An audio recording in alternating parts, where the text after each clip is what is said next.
오늘은 어버이 주일이어서 아버지 하나님을 증거하려고 합니다. 따라서 하십시다. 아버지 하나님, 아버지 하나님.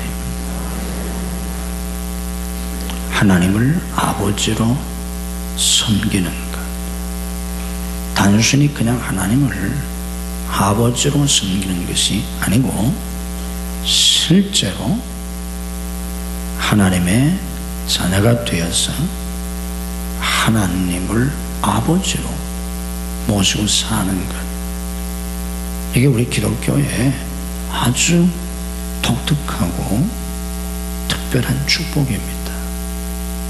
다른 종교는 그들이 믿는 신을 이렇게 섬기지 못합니다.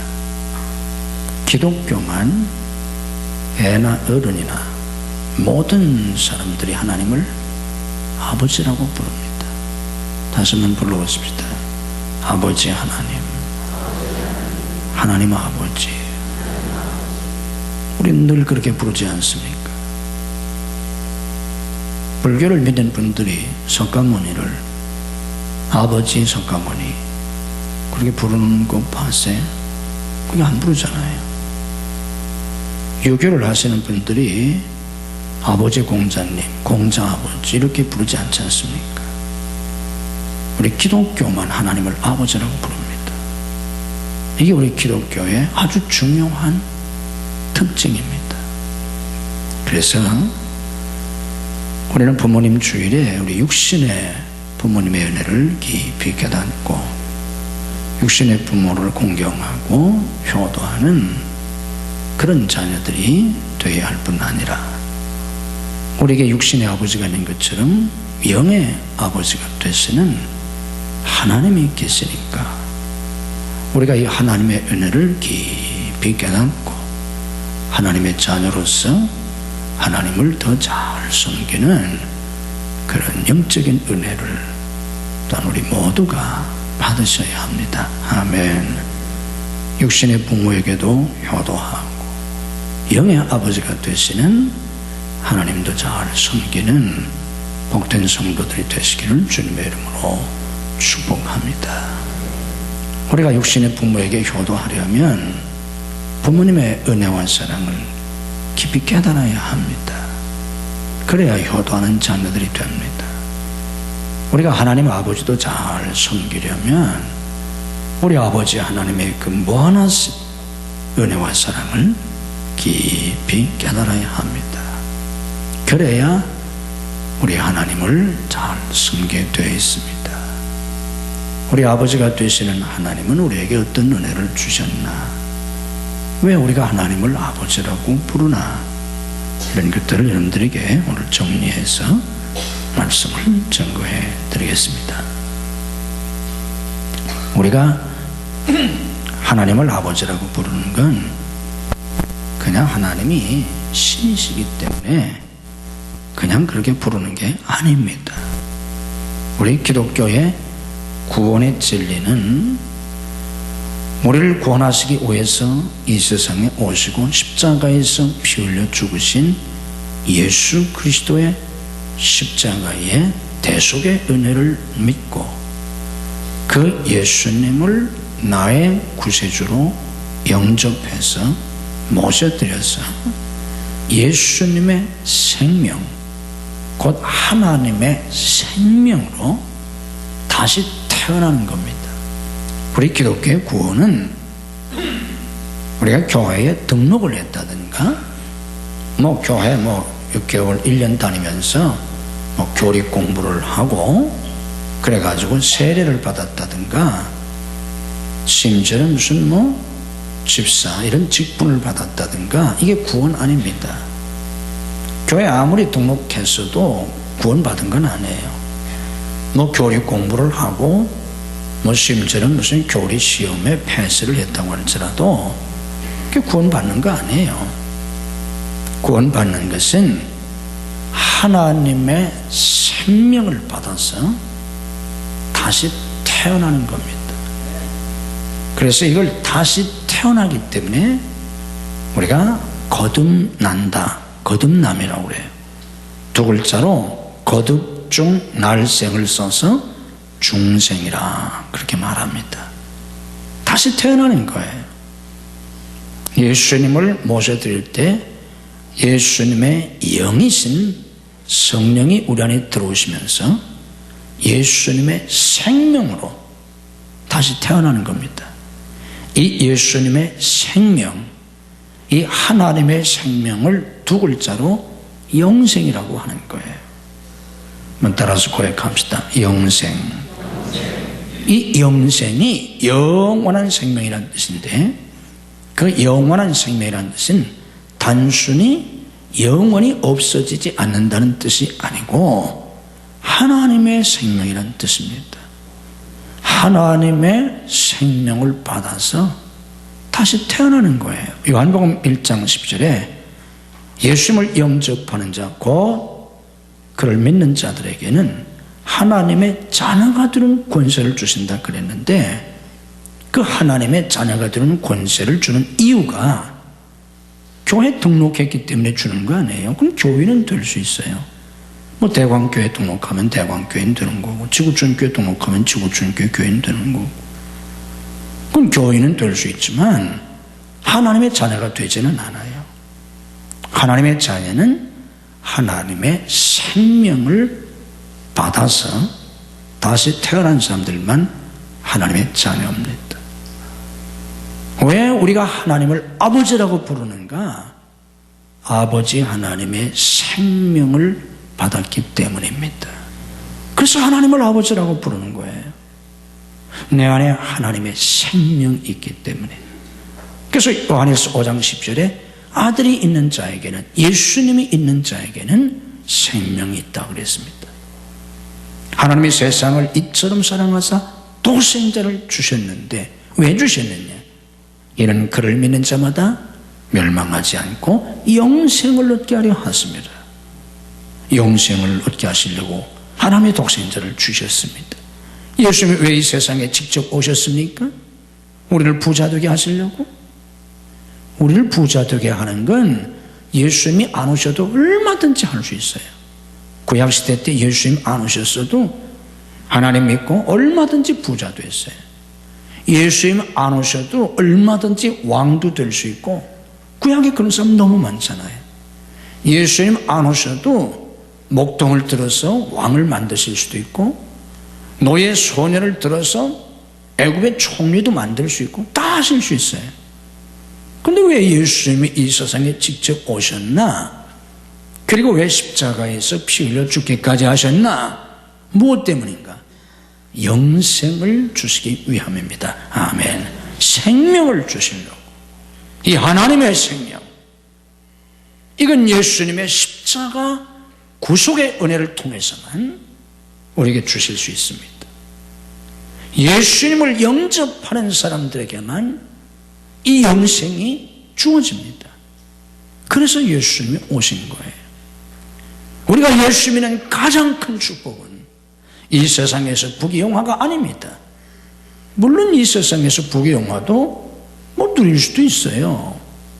뭐 솔로몬 같은 사람은 예수님 이전 사람인데도 뭐 왕으로서 온갖 부귀영화를 누리지 않습니까? 그런데 예수님이 이 세상에 오신 건, 우리가 예수를 믿는 건 그런 낮은 차원의 축복이 아니라 영생을 얻기 위함입니다. 이 하나님의 생명을 받아서 그냥 우리가 저 어디 계신 신을 섬기는 자들이 아니라 하나님의 생명을 받아서 오늘 본문 말씀처럼 하나님을 아빠, 아버지라고, 어린아이들이 아버지를 아빠라고 정답게 부르는 것처럼 하나님을 아빠, 아버지라고 부를 수 있는 그런 놀라운 축복을 얻게 하는 것이 기독교입니다. 아멘. 이게 기독교 신앙이에요. 우리 한번 믿음으로 고백합시다. 아버지 하나님, 아버지 하나님. 여러분이 하나님을 아버지 혹은 아버지 하나님, 하나님 아버지 하고 부를 때 여러분 마음속에 여러분을 낳아주시고 길러주셨던, 여러분을 사랑해 주셨던 그 육신의 아버지보다도 하나님이 더 내게 사랑스러운 존재로 느껴져야 합니다. 하나님을 아버지라고 부를 때, 아버지라고 하나님을 부를 때 그 하나님이 내 육신의 아버지보다도 더 내게 가깝고 더 정겹고, 그래서 그 이름만 불러도 너무너무 좋고 너무 평안하고 너무 행복한 그런 하나님이 되셔야 합니다. 이게 기독교 신앙이에요. 하나님은 우리에게 생명을 주셨습니다. 예수 믿는 사람들은 이 하나님의 생명을 받았기 때문에 하나님을 아버지라고 부르는 것입니다. 아멘. 여러분 속에 이 하나님의 생명이 있어야 합니다. 만약에 여러분 마음속에, 여러분 속에 내게 이 하나님의 생명이 없다고 생각된다면 이 시간이라도 마음을 열고 예수님을 내 하나님으로, 내 죄를 대속해 주신 나의 구세주로, 나의 주인으로 모셔드려야 합니다. 아멘. 그러면 예수님이 내 안에 영으로 들어오십니다. 육신으로 들어오는 게 아니고, 육신은 어떻게 내 속에 들어오시겠어요? 예수님이 영으로 들어오세요. 그 예수님의 영을 성령이라고 하는 겁니다. 아멘. 그러면서 성령으로 내가 거듭나게, 다시 태어나게 돼요. 하나님의 생명이 내 속에 들어와요. 그래서 하나님의 자녀가 됩니다. 아멘.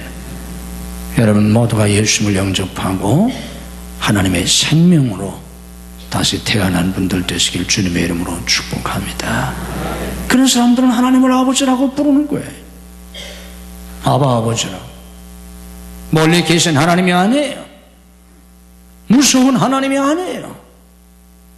아버지, 아빠, 아버지, 이런 믿음을 가지셔야 합니다. 우리 아버지 하나님은 육신의 아버지가 자식을 보호하는 것처럼 우리의 보호자가 됐습니다. 우리가 어렸을 때 보호자란에 아버지 이름을 쓰잖아요. 하나님 우리 보호자세요. 성경에도 그렇게 말씀합니다. 신명기 1장 31절 말씀 보면 광야에서도 너희가 당하였거니와 사람이 자기의 아들을 낳는 것 같이 너희의 하나님 여호와께서 너희가 걸어온 길에서 너희를 안으사 이곳까지 이르게 하셨느니라. 아버지가 자식을 품에 안아주듯이 하나님이 우리를 안으시고 우리를 보호하시고 인도하신다는 겁니다. 하나님 우리 보호자세요. 그래서 하나님 우리를 지켜주십니다. 시편 121편 4절 말씀 보면 하나님 졸지도 아니하시고 주무시지도 아니하시고 너희를 지켜주신다 그랬습니다. 우리 하나님이 주하여 우리를 지켜주십니다. 우리가 잘 때에도 하나님은 주무시지 아니하시고 우리를 지켜주십니다. 아멘. 시편 121편 8절 말씀 보면 여호와께서 너희 출입을 지금부터 영원까지 지키신다고 그랬어요. 우리가 들어가고 나가는 거 하나님이 지켜주십니다. 아멘. 믿으셔야 돼요. 신명기 32장 10절 말씀 보면 여호와께서 그를 황무지에서 짐승이 부르짖는 광야에서 만나시고 호위하시며 보호하시며 자기의 눈동자같이 지키셨도다 그랬습니다. 광야 같은 세상에서 황무지와 같은 곳에서도 하나님이 우리를 눈동자같이 지켜주십니다. 아멘. 그래서 다윗은 늘 하나님을 자기의 보호자라고 고백합니다. 하나님은 나의 반석이시다, 나의 산성이시다, 나의 거할 바위시다, 나의 구원의 뿌리시다. 그러면서 하나님이 나의 보호자가 되시기 때문에 나는 두려워하지 않는다고, 나는 요동하지 않는다고 내가 누구를 두려워하겠느냐고 그런 담대한 믿음의 고백을 시편에서 하고 있습니다. 우리 하나님 아버지가 우리의 보호자십니다. 아멘. 아버지는 자식을 양육합니다. 우리 하나님 아버지가 우리를 양육해 주십니다. 이사야 1장 2절 말씀 보면 하늘이여 들으라 땅이여 귀를 기울이라 여호와께서 말씀하시기를 내가 자식을 양육하였거늘 그랬습니다. 하나님이 하나님의 백성들을 양육하세요. 하나님이 우리를 양육해 주세요. 호세아 11장 3절 말씀에도 내가 에브라임에게 걸음을 가르치고 내 팔로 안았다 하셨습니다. 어린아이를 부모가 양육하듯이 교육하고 훈련시켜 주듯이 하나님 아버지가 우리를 길러주십니다. 우리를 양육해 주세요. 말씀으로 우리를 양육해 주십니다. 아멘. 기도를 통해서 우리를 양육해 주세요. 때로는 고난을 통해서 우리를 양육하세요. 때로 우리 삶에 시련이 있고 어려움이 있고 고난이 있는 것도 하나님이 우리를 훈련시키고 연단시켜서 성숙한 그리스도인이 되고 강한 그리스도인이 되게 하시려고 하나님 앞에 귀하게 쓰임받는 일꾼이 되고 지도자가 되게 하시려고 하나님이 우리를 그렇게 키우시는 겁니다. 아멘. 하나님이 보호자가 되셔서 우리를 양육해 주십니다. 우리가 하나님의 자녀이기 때문에 우리가 깨달아야 될 놀라운 축복, 우리가 깨닫지 못하고 있는 아주 놀라운 하나님의 축복 가운데 하나가 뭐냐고 하면 유업입니다. 이게 정말 큰 건데 오늘 우리가 못 깨닫고 있어요. 로마서 8장 17절 말씀 보면 자녀이면 또한 상속자, 개혁성경에 후사라 그랬는데 개정개혁에 상속자라 그랬어요. 자녀이면 또한 상속자다. 우리가 하나님의 자녀가 되었는데 자녀는 상속자라는 거예요. 이게 구약의 법이에요. 예수님 당시 때도 그랬어요. 지금도 그렇잖아요. 지금도 부모의 모든 기업을 자식에게 물려주잖아요. 세금만 내고. 옛날에는 뭐 세금도 없이 당연히 물려줬고. 부모가 자식에게 다 물려줄 거 있나? 사회에 봉사하자. 그래서 내놓는 분들도 있지만, 그건 자기 자유고, 법적으로 자식에게 물려준다고 해서 아무 잘못 없어요. 자식은 상속자입니다. 그런데 우리가 하나님의 자녀이기 때문에 우리가 상속자인데 잘 깨달아 보세요. 성경에 아주 분명하게 나와 있어요. 누구의 상속자라는 거예요? 성경에도 나와 있잖아. 누구의 상속자라고? 응? 여러분 누구의 상속자냐고. 우리가 하나님의 자녀니까 누구의 상속자? 집에 가서 보세요. 로마서 8장 17절, 오늘 본문 말씀이 15절이잖아. 16절 그 다음 17절에 분명히 자녀이면 또한 상속자, 곧 하나님의 상속자라고 그랬어요. 따라서 하십시다. 하나님의 상속자. 저와 여러분이 하나님의 상속자입니다. 아멘. 하나님의 상속자라고. 기가 막힌 거예요. 여러분들이 부잣집 아들이라고 생각해 보세요. 재벌 아들이라고 생각해 보세요. 그럼 그 재벌의 상속자가 되잖아요. 우리나라에서 제일 부자인 이씨 집안 보세요.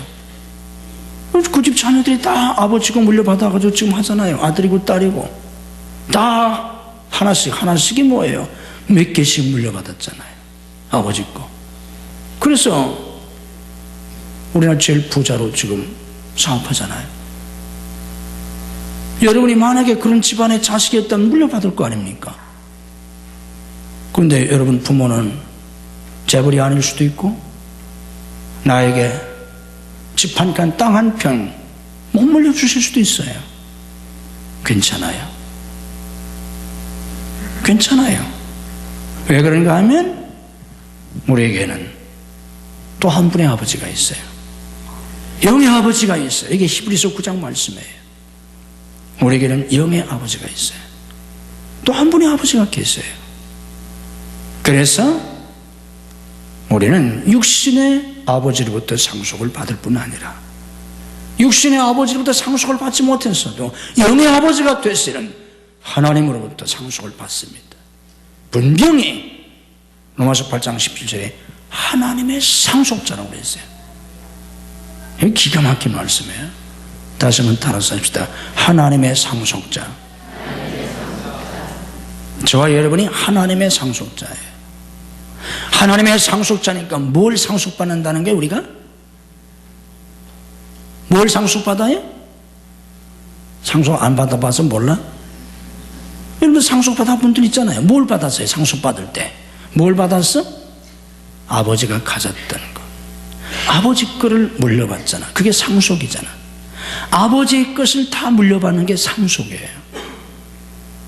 그러니까 아버지가 어마어마한 땅을 가지고 있으면 그 땅 물려받고, 아버지가 어마어마한 기업체를 가지고 있으면 그거 기업 물려받는 거잖아요.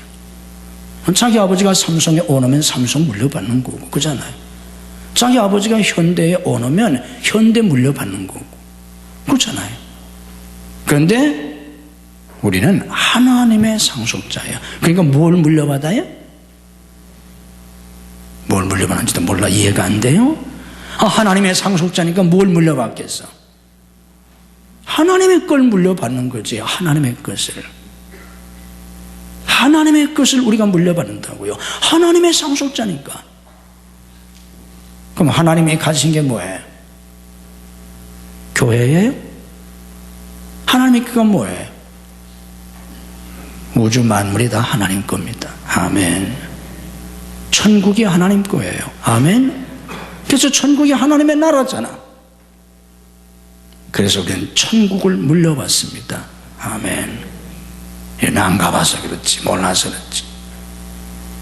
천국을 물려받게 돼요. 그게 하나님 나라니까, 하나님 거니까. 이 우주 만물이 다 하나님 건데 우리가 그 하나님의 상속자라는 거예요. 이걸 우리는 몰라요. 모르기 때문에 겨우 그냥 내가 지금 쥐고 있는 거, 내가 육신의 부모로부터 물려받은 거, 내가 벌어서 내가 지금 쥐고 있는 것, 이것만이 내 것인 줄 알고, 이게 조금 있으면 뭐 있다고 자랑하고, 이게 없으면 뭐 부모도 원망하고, 또 난 가진 게 없다고 또 낙심하고, 그런데 이게 다 어리석어서 그렇습니다. 그래서 바울 사도가 에베소 1장에서 에베소 교인들을 위해서 기도할 때 무슨 기도를 했는가 하면, 그 기업의 영광의 풍성함이 어떠한지를 깨닫게 해달라고 기도한 거예요. 하나님의 자녀가 됐기 때문에 그 하나님의 자녀로서, 그 하나님의 상속자로서 하나님의 모든 것을 물려받게 됐으니까 그게 얼마나 크고 놀라운지 말도 할 수 없는데 교인들이 까맣게 모르고 있는 거예요. 그래서 그걸 알게 해달라고 바울이 기도한 겁니다. 우리가 하나님 아버지의 모든 것을 우리가 물려받을 수 있는 자녀니까 상속자가 되었은지, 그 말할 수 없는 그 축복을 여러분들이 깨달을 수 있기를 주님의 이름으로 축복합니다. 여러분은 이 세상 그 어떤 부유한 자나 재벌이나 권력자나 이 세상 그 어떤 아버지의 것을 물려받는 자식보다도 비교할 수 없이 더 큰 축복을 여러분은 물려받게 된 하나님의 자녀들입니다. 아멘. 이게 신앙의 축복이에요. 이게 기독교는. 이걸 모르니까 이걸 알아보세요. 예수 안 믿을 사람 어디 있겠어? 백 써서 예수 믿으려고 난리들 치기치걸 한다면, 이걸 우리가 안다면 얼마나 신앙생활을 잘하겠어요? 주의 아버지가 하나님인데, 그리고 아버지가 다 우리에게 물려주신다는데, 아버지께 다 내 건데, 당자의 비유에서 그랬잖아요. 이 멍청한 자식이 아버지의 사랑을 깨닫지 못하고, 아버지는 내게 염소 새끼 한 마리라도 주신 적이 있느냐고 대들잖아요, 이 못된 놈이. 그때 아버지가 그 아들에게 뭐라고 말합니까? 이 녀석아, 이 철없는 녀석아, 내 것이다, 내 것인데, 내 것이다, 내 것인데, 이거 누구 줄 텐데, 이거 다 누구한테 물려주고 내가 갈 건데, 이 어리석은 녀석아, 내 것이 다 내 건데 네가 그걸 모르는구나. 그게 탕자의 비유 아닙니까? 우리가 하나님의 자녀이기 때문에 내가 하나님의 상속자예요. 믿음으로 고백합시다. 나는 하나님의 상속자다. 놀라운 축복입니다. 다시 한번 따라서 합시다. 나는 하나님의 상속자다. 로마서 8장 17절에 분명히 그렇게 써놨어요. 여러분, 기죽을 거 하나도 없어요. 부러워할 것도 없어요. 이 신에 부러워하지 마세요. 정신에도 부러워하지 말고. 부러울 거 하나도 없어요. 기죽을 거 하나도 없어요. 믿음으로 고백합시다. 나는 하나님의 상속자다. 아직 인수인계가 안 돼서 그렇지. 결제는 다 떨어졌어요. 아멘. 결제는 다 떨어졌어. 아직 내가 미성년자여서 아직 받질 못해서 그렇지. 성교도 그랬잖아요. 우리가 어릴 때는 우리가 아들이지만 훈육선생 밑에 있다고 우리가 아직. 그래서 우리가 미성년자여서 아직 하나님이 다 물려주지 않아서 그렇지, 때가 되면 다 하나님 것을 우리가 상속받게 됩니다. 아멘. 아멘이 시원찮아. 믿어야 되는데 깨달을 수 있기를 주님의 이름으로 축복합니다. 이거 하나만 알아도 신앙생활을 잘할 수 있어요. 뭐 하나님의 상속자인데 기가 막힌 거예요. 왜 몰라서 그렇지. 우리가 하나님의 자녀이기 때문에 우리의 기도에 응답해 주십니다. 왜 하나님이 우리의 기도에 응답해 주신지 압니까? 착각하지 마세요. 내가 하나님 뜻대로 잘 살아서 뭘 잘 살아요? 내가 거룩하게 살아서 뭘 거룩하게 살아요? 우리가 내가 주님을 위해서 큰일은 뭐 한 게 있어요? 어쩌다 나이만 먹어가지고 이렇게 됐지. 그게 인생 아닙니까?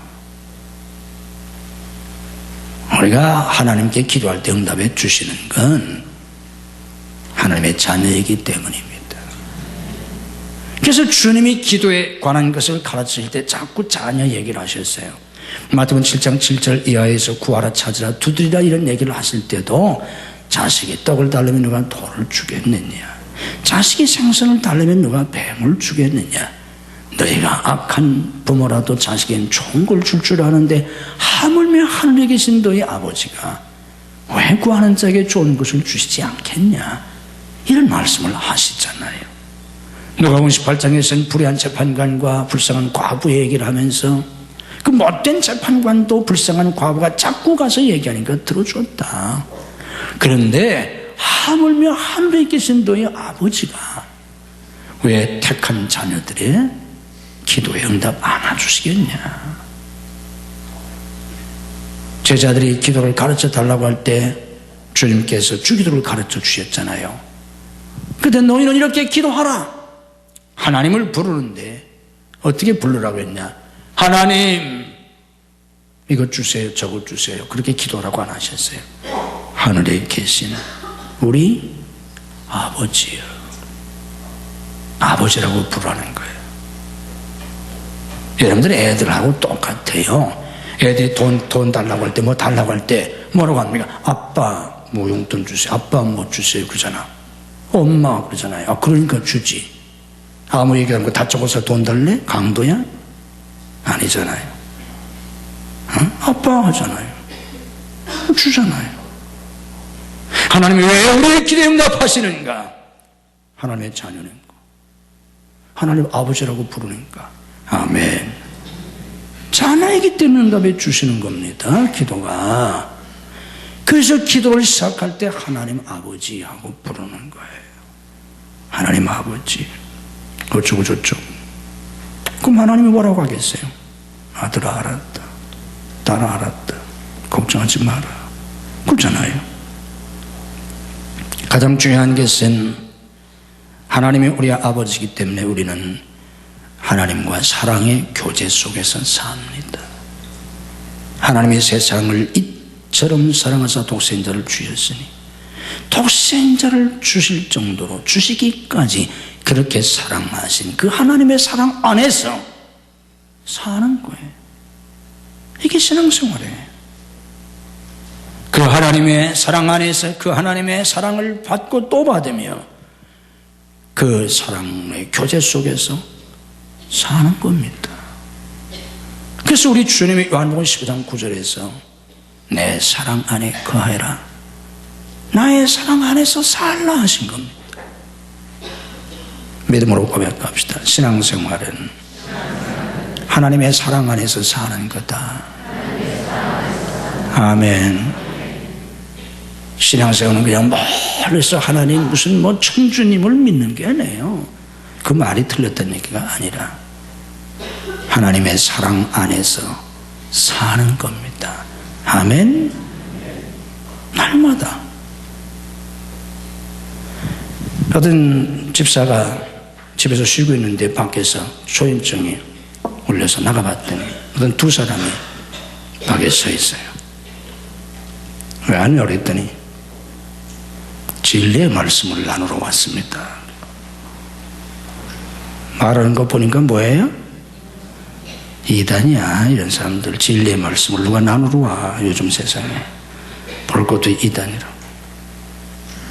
그래서 전 예수 믿습니다 그랬어요. 그러면 이것들이 가야 하는데 안 간다고? 응? 예수 믿는 거 그 사람들이 알고 왔어 모르고 왔어? 어떻게 알아? 교패 있잖아. 교패 문에 교패 붙여놨잖아. 그 안 믿는 집에 가서 전도해야지 왜 믿는 집에 와서 그래요? 그 이단이야. 그래서 응? 예수 믿습니다 우리 집은. 그랬더니 이런 질문을 해요. 아, 교회 다니시는군요. 그러면 하나님의 이름을 아시나요? 하나님을 뭐라고 부르세요? 그러는 거예요. 여러분 하나님을 뭐라고 부르세요? 응? 잘못 대답하면 이제 이단에 넘어가는 거예요. 이제. 그러니까 이런 사람들 쓱 봐가지고요, 말투가 이상하든지 생김새가 이상하면 사탄아 물러가라 하고 문 닫고 들어가세요. 괜히 말 붙이지 말고. 여러분 실력 가지고는 그 사람들하고 논쟁에서 이길 사람 여기 두 사람밖에 없어. 소용없어. 하나님의 이름을 아시나요? 하나님을 뭐라고 부르시나요? 이거 걸려드는 거야 이제. 아주 똑똑한 사람 빼놓고. 그 대답해서 하나님을 하나님이라고 부르죠. 그랬더니 하는 소리 아닙니다.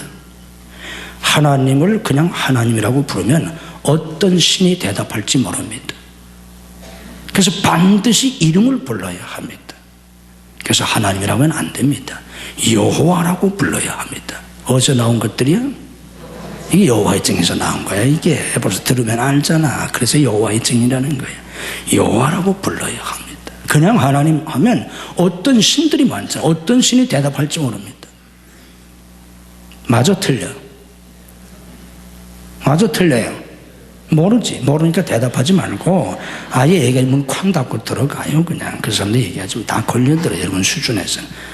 근데 이 김 지사는 똑똑해. 알아요. 아는 사람 이런 질문했어요. 그래요? 그러면 당신들은 육신의 아버지를 뭐라고 부릅니까? 그랬더니 이 사람들이 아버지라고 부르죠. 근데 아버지 이름 안 부르고 아버지라고 부르는데 아버지가 알아듣습니까? 어?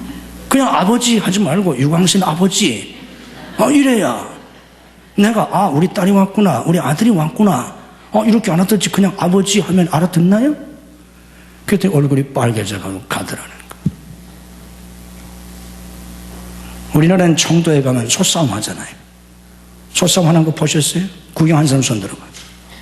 소싸움 유명하잖아. 안 가보셨어? 저도 가고 싶은데 못 가봤어요. 시간이 없어가지고. 가보면 뭐 구경할 만 하겠더라고요. TV에서 보니까. 태국에 가면요, 소싸움에 소경주를 해요. 전통적으로 소경주를 하는데, 소가 그냥 2마리씩 이렇게 뛰는 게 아니라 19마리를 줄로 묶어가지고 막 이렇게 경주를 합니다. 대단해요. 잠들 죽어요 하다가. 우리나라 기자가 취재하려고 거기 갔어요. 가는데 소가 3,000마리 나왔어요. 경주에 참견 소가. 여러분들 소가 3,000마리 써보세요. 다 덩치 좋은 소들이 막. 무슨 판이야? 소판이잖아요. 완전 소판이야 가보니까. 그래서 물었어요. 야, 이게 뭐 3,000마리 소가 있는데 거기 이제 경주 자기 소를 데리고 온 그 주인한테 여기 이렇게 많은 소들이 있는데 이거 소끄면 당신의 소를 어떻게 구분합니까? 소끄러우니까 알겠어 모르겠어. 뭐 3,000마리 소가 왔는데 거기에 자기 소를 알겠어 모르겠어. 다 똑같은 소인데 어떻게 구분합니까? 인터뷰하는 걸 제가 봤어요. 그랬더니 그 주인이 아주 초인 사람이고 나이도 많고 한 60대 초반으로 보이는 그런 그 촌노인데 그 소주인이 아주 지혜로운 대답을 하더라고요.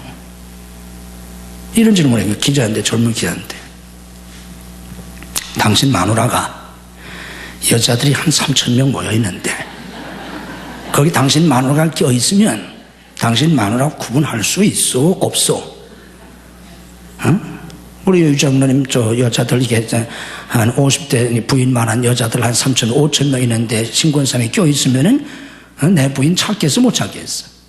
몰라? 그 여자 같아가지고? 아니잖아요. 3,000명이 아니라 30만 명이 있어도 금방 찾을 수 있잖아요. 그 소주인이 그렇게 대답하더라고. 지혜롭게. 그러니까 기자가 또 할 말이 없잖아요. 어떻게 그 소주인은 3,000마리 소가 있어도 자기 소를 압니까? 자기가 키웠잖아요. 자기하고 살잖아요. 왜 우리가 하나님을 아버지라고 불러도 아버지가 내 목소리를 아시고 나를 아시고 어떻게 아들하고 대답합니까? 내가 하나님하고 살잖아요. 60년대에 미국의 소장파 신학자였던 알타이저 박사가 하나님은 죽었다는 40년 신학을 폈습니다. 미국이 발칵 뒤집혔었어요. 기독교 국가인데 신이 죽었다고 하니까 놀랐어요. 사람들이 충격을 받았어요. 그때 어떤 부인이 걱정이 돼가지고 빌그레임 목사님한테 전화를 했어요. 목사님 큰일 났어요. 알타이저 박사가 하나님이 죽었대요. 어떻게 된 거예요? 그때 빌그레임 목사님이 그 부인에게 알타이저 박사의 신앙 이론이 이러이러해서 틀렸다. 논리적으로, 성경적으로, 신학적으로 자세하게 알아듣게 설명하지 않았어요. 그 전화에 빌그레임 목사님이 그래요? 제가 좀 전에도 하나님하고 30분 동안 얘기하고 왔는데요. 그게 빌리그램의 대답이었어요. 섣부른 지식 가지고 설익은 신앙 가지고 죽고 메마른 그런 신앙생활 하지 말고 하나님의 생명을 받아서 하나님의 자녀가 되어서 그 하나님의 사랑 안에서 그분과 함께 날마다 순간마다 살아야 합니다. 이게 신앙생활이라는 거예요. 그럴 때 우리는 그 안에서 평안을 누리고 소망을 가질 수 있고 그 어떤 것도 두려워할 게 없고 낙심할 게 없고 주님이 주시는 평안과 기쁨을 누리며 하나님의 상속자로서 이 땅에서도 주인공으로 살 수 있고 천국에 가서 말할 수 없는 영광의 축복을 누리며 사는 복된 하나님의 자녀들이 되는 것입니다. 이런 성도들이 되시기를 주님의 이름으로 축복합니다. 우리 함께